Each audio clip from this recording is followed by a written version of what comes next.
दोस्तों नमस्कार, ये है मार्गदर्शन फॉर सिविल सर्विसेज। मैं अनुराग चौधरी। दोस्तों सामान्य अध्ययन वस्तुनिष्ठ प्रश्न संग्रह श्रृंखला में आज की वीडियो में प्रस्तुत है एनसीईआरटी आधारित भारतीय इतिहास के अंतर्गत आधुनिक भारत के इतिहास से संबंधित महत्वपूर्ण प्रश्नों का संकलन, जिसमें हम भारतीय राष्ट्रीय कांग्रेस और बंगाल विभाजन तथा स्वदेशी आंदोलन से संबंधित महत्वपूर्ण प्रश्नों को सॉल्व करेंगे। दोस्तों ये वीडियो विभिन्न परीक्षाओं के सामान्य अध्ययन और सामान्य ज्ञान के साथ साथ अन्य अध्यापक भर्ती परीक्षाओं जैसे TGT, PGT, government inter college प्रवक्ता, government degree college assistant professor और नेट जेआरएफ इतिहास विषय के लिए बहुत ही उपयोगी है। तो आइए शुरू करते हैं आज का वीडियो। सामान्य अध्ययन वस्तुनिष्ठ प्रश्न संग्रह श्रृंखला में भारतीय इतिहास के महत्वपूर्ण प्रश्नों का भाग 18। दोस्तों देखिए, आज की वीडियो जो है इसमें हम भारतीय राष्ट्रीय कांग्रेस की स्थापना से संबंधित जो महत्वपूर्ण प्रश्न है उसको ले रहे हैं। प्रश्न है कि भारतीय राष्ट्रीय कांग्रेस की स्थापना कब हुई थी, आपको बताना है। तो आप जानते भी हैं दोस्तों, भारतीय राष्ट्रीय कांग्रेस की स्थापना 1885 में हुई थी, 1885।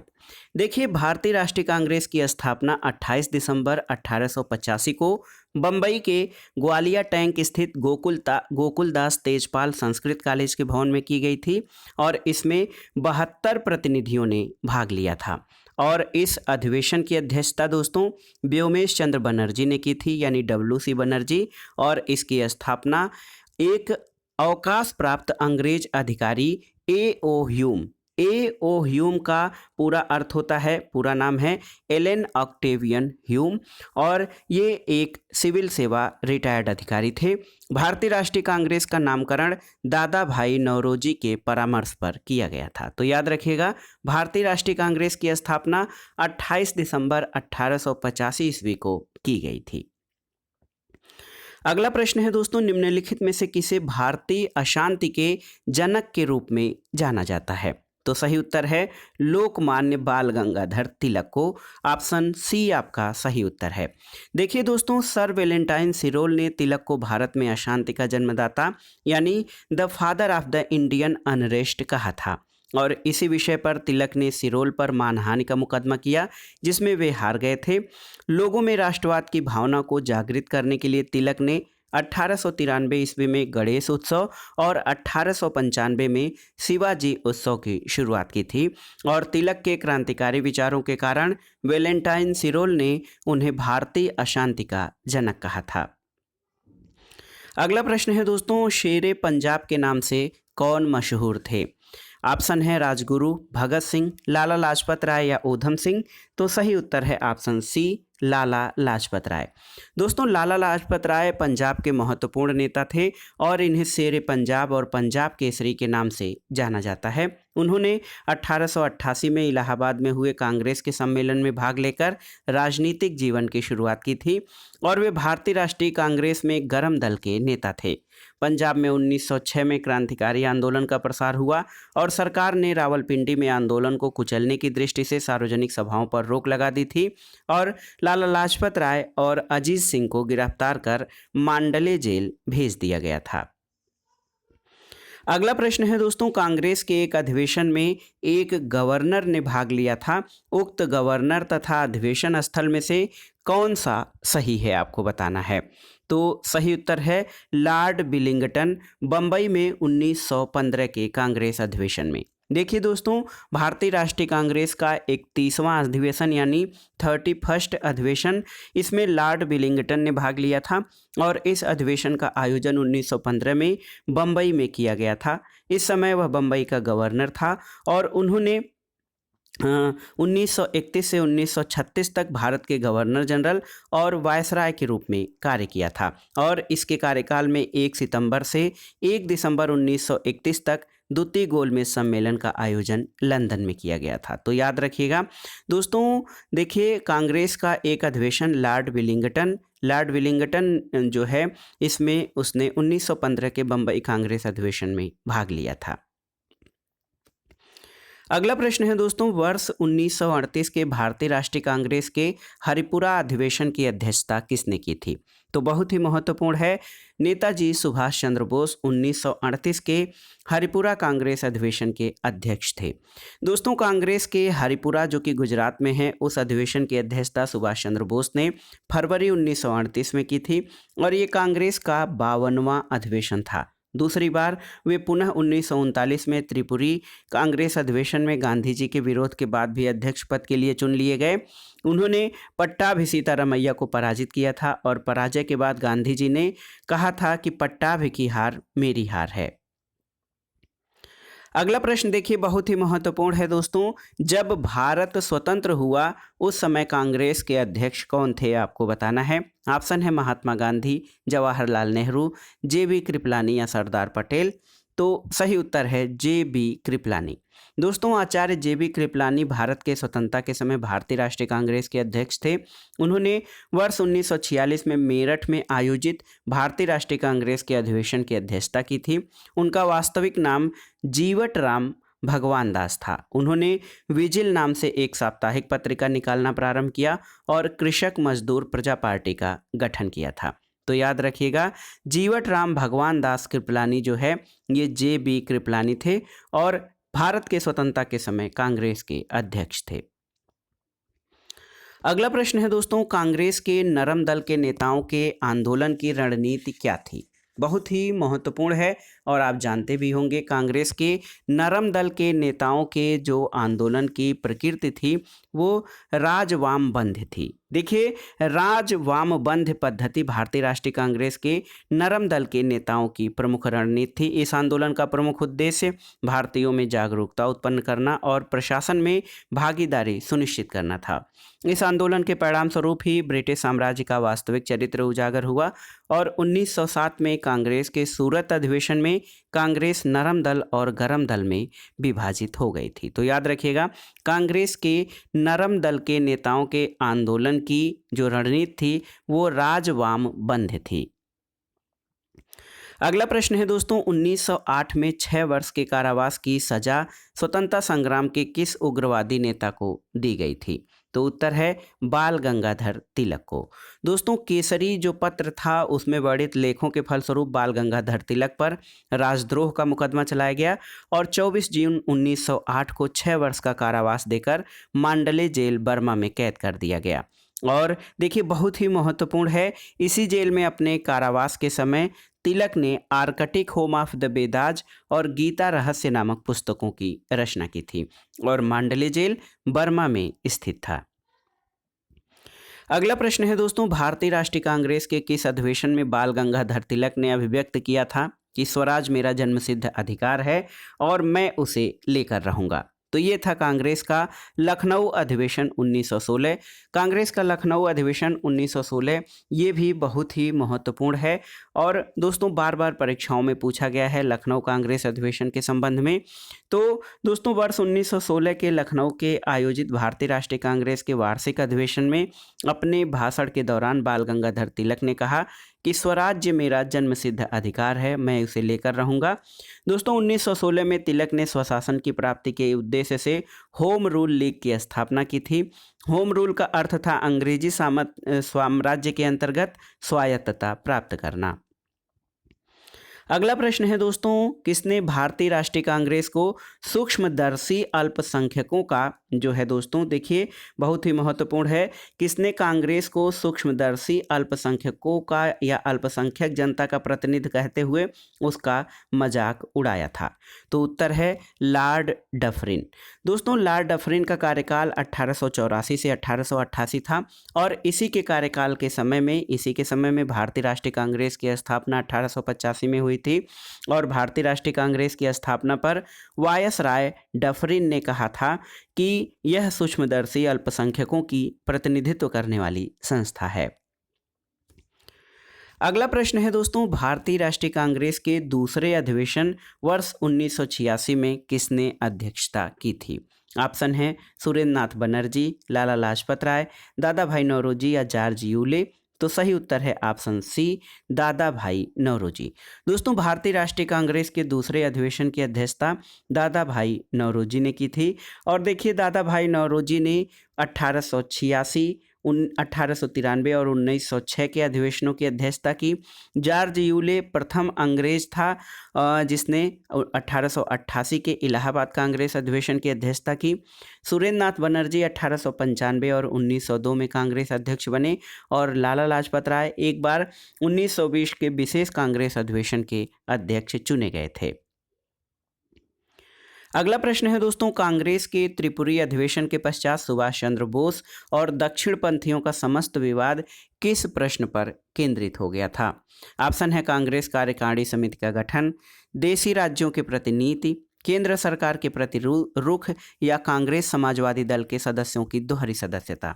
तो सही उत्तर है ऑप्शन ए, कांग्रेस कार्यकारिणी समिति के सदस्य।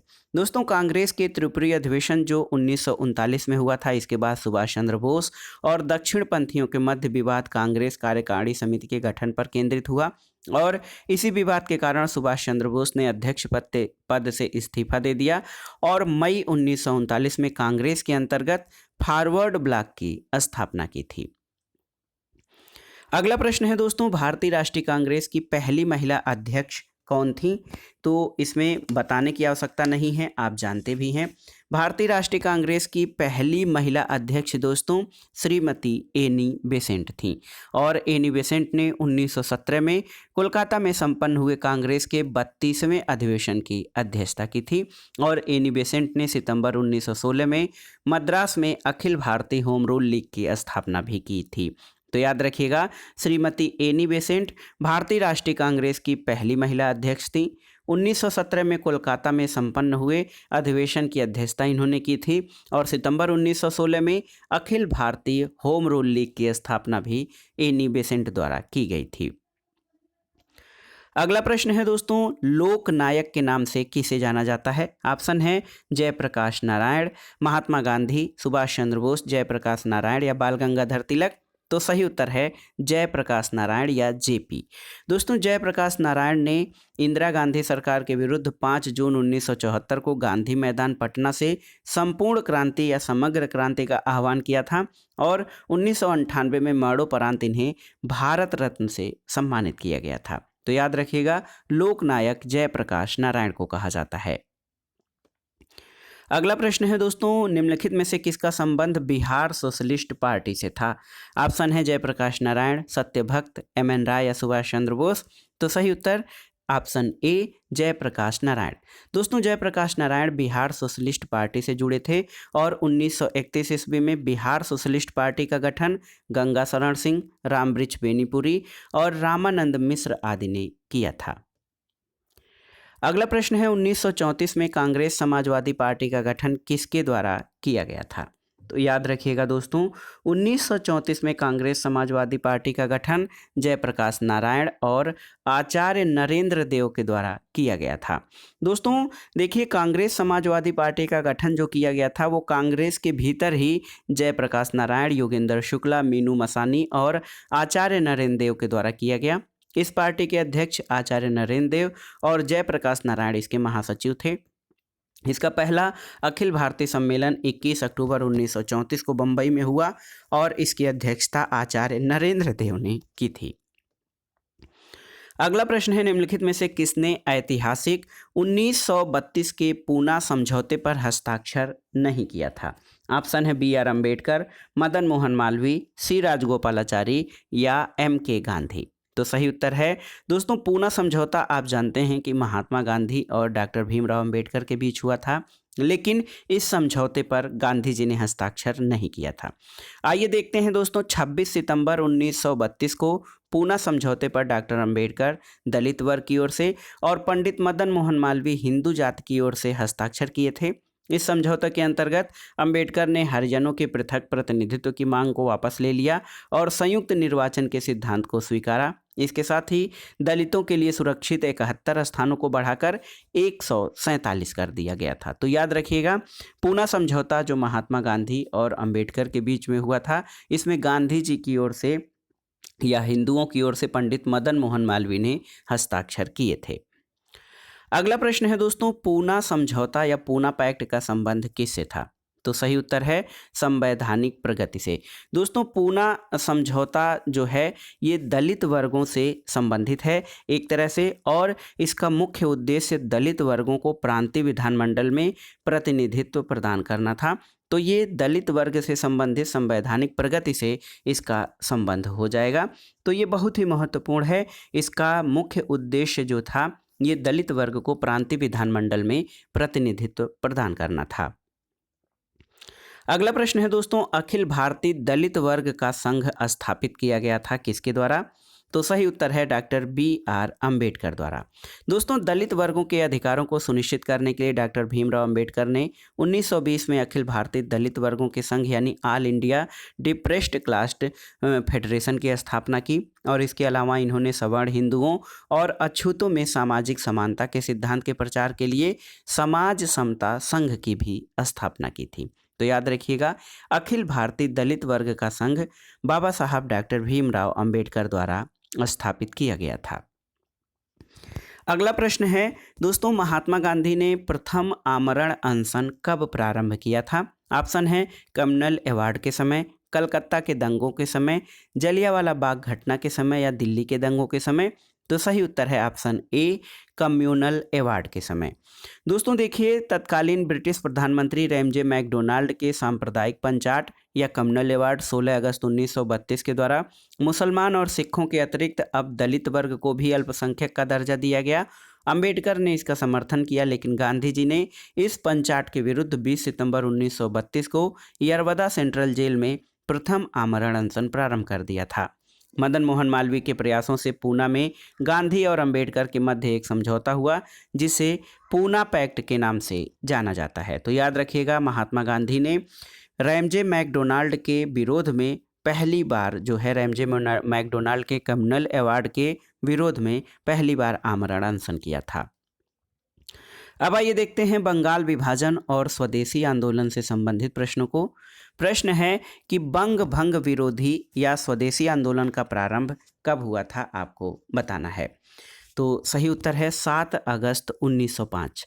दोस्तों देखिए, बहुत ही महत्वपूर्ण है। आप जानते भी हैं कि लॉर्ड कर्जन के समय में बंगाल विभाजन हुआ था।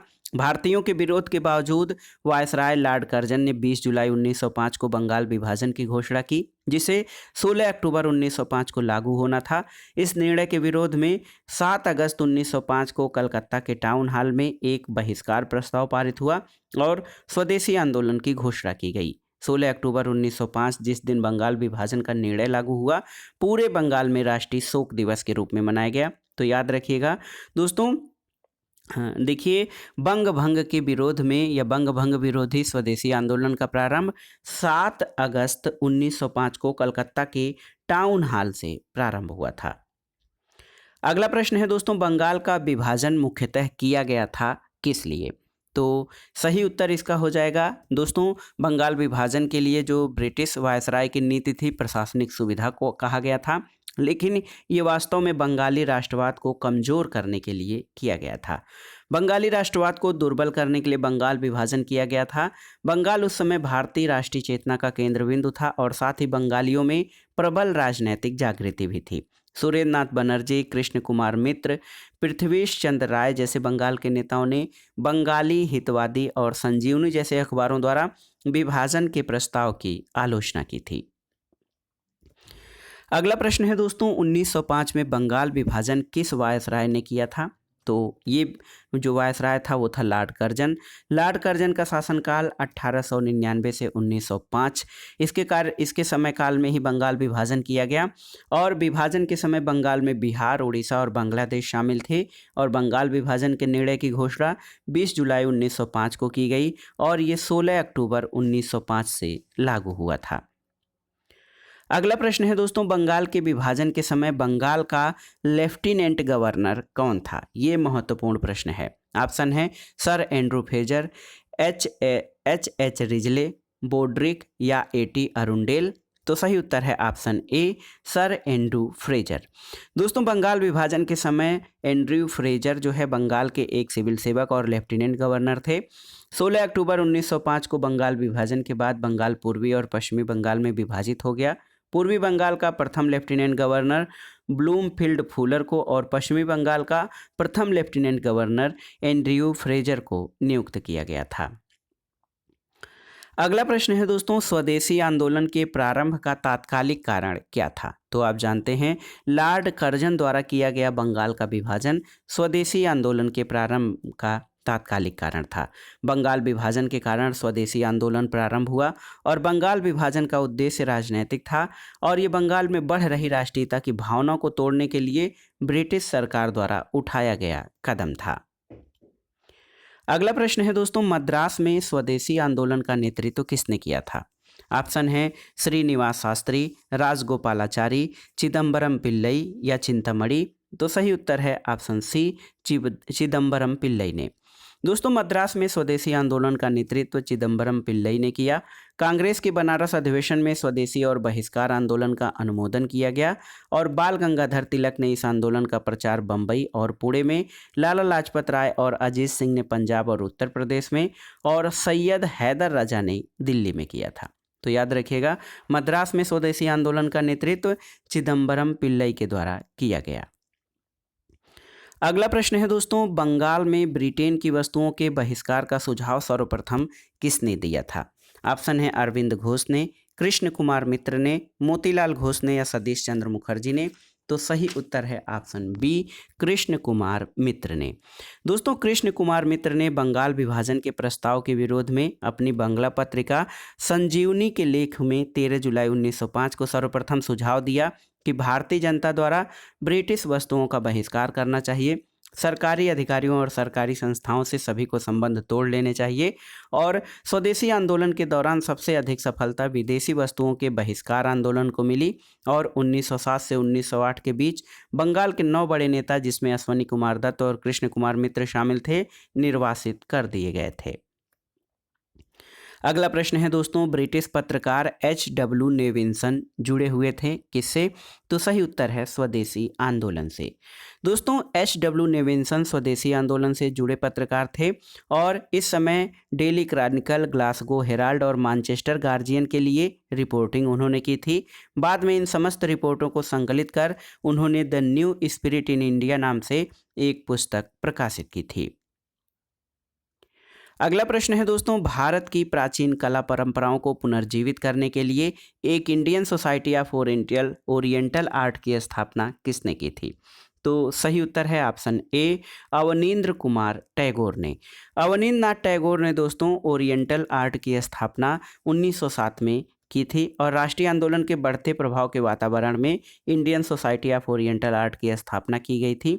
अवनींद्र नाथ टैगोर ने पाश्चात्य प्रभाव से अलग रहकर स्वदेशी चित्रकारी प्रारंभ की, जिसके द्वारा आधुनिक भारतीय चित्रकला के विकास को बढ़ावा मिला।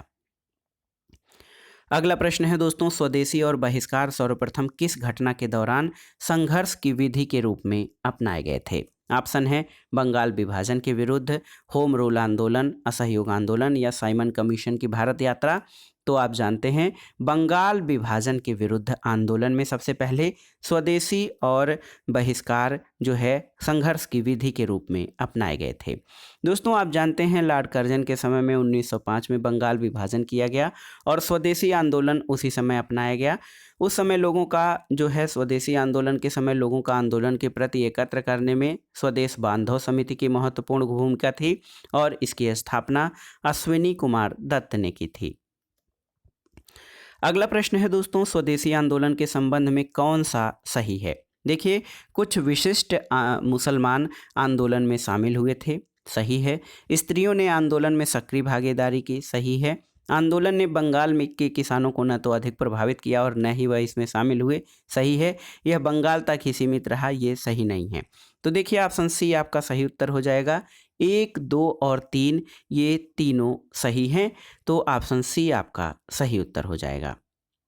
अगला प्रश्न, और ये जो आज का प्रैक्टिस सेट है इसका आखिरी प्रश्न है कि कौन सही सुमेलित नहीं है? अलीगढ़ आंदोलन सैयद अहमद खान सही सुमेलित है। देवबंद आंदोलन मोहम्मद कासिम ननौतवी सही है। अहमदिया आंदोलन महमूद उल हसन ये आपका सही सुमेलन नहीं है, क्योंकि अहमदिया आंदोलन महमूद उल हसन द्वारा नहीं बल्कि 1889 में मिर्ज़ा गुलाम अहमद द्वारा किया गया था। और फरेंजी आंदोलन ये शरीयतुल्लाह द्वारा शुरू किया गया।